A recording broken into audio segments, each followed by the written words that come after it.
রাতের অন্ধকারে একাধিক মন্দিরে দুঃসাহসের চুরি। সিসিটিভির ক্যামেরায় ধরা পড়ল চোরের কারসাজি। দক্ষিণ চব্বিশ পরগনা জেলার মগরাহাট থানা ২ নম্বর ব্লকের মোহনপুর এলাকায় রাতের অন্ধকারে একাধিক মন্দিরে চুরি হয়, যার মধ্যে রয়েছে সার্বজনীন রাধাকৃষ্ণ মন্দির, কালী মন্দির। কয়েক লক্ষাধিক টাকা চুরি হয়েছে বলে খবর। বিভিন্ন সোনা গহনার উপর গহনা, এমনকি মন্দিরের ঘণ্টা চুরি হয়ে যায়। সকালে পুরোহিত পুজো করতে এসে বুঝতে পারেন মায়ের মন্দিরে চুরি হয়েছে। খবর দেওয়া হয় মগরাহাট থানায়। পুলিশ ইতিমধ্যে তদন্ত শুরু করেছে।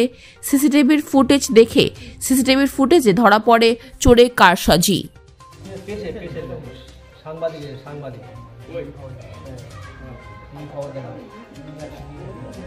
কি হয়েছিল মন্দিরে?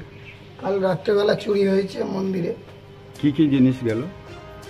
জিনিস গিয়েছে, ঠাকুরের মাথার মুকুট ছিল, কাতান ছিল রূপোর, হাতের শাঁকা পলা সব সোনার ছিল, নাকের নথ ছিল, পায়ের মল ছিল, গলায় রূপোর একটা জবা ফুলের মালা ছিল। 2 লাখ টাকার উপরে জিনিস খাওয়া গিয়েছে। কি চাচ্ছেন এখন? হ্যাঁ, দুষ্কৃতীরা ধরা পড়ুক, শাস্তি পাক, এটাই চাচ্ছি।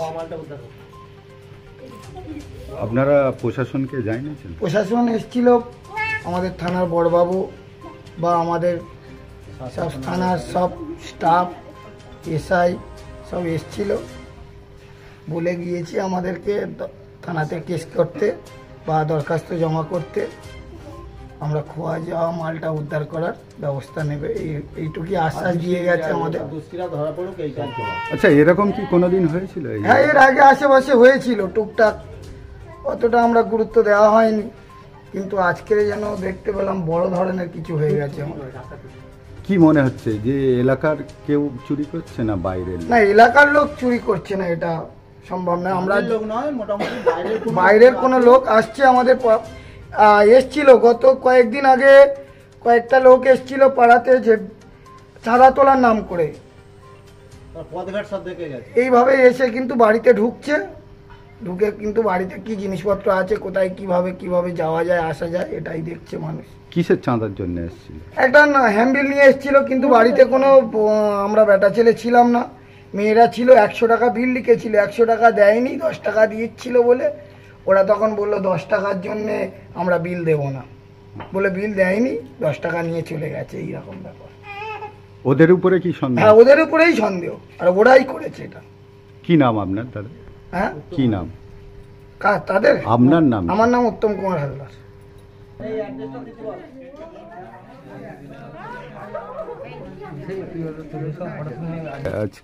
ঠাকুরের লক্ষ্মী ঠাকুরের গলায় হার ছিল, সেটা নিয়ে কিসের হার ছিল? রূপোর হার। তারপরে না ওই শিব ঠাকুরের বেলপাতা, ত্রিশূল, তারপর সাপ ছিল, সেটা নিয়েছে। আবার একটা রূপোর সিংহাসন ছিল লক্ষ্মী ঠাকুর বাঁচানো, সেটাও নিয়েছে। মানে ওই সাপ আর সিংহাসন ওগুলো কি সব রূপোর ছিল? কত টাকার জিনিস হবে?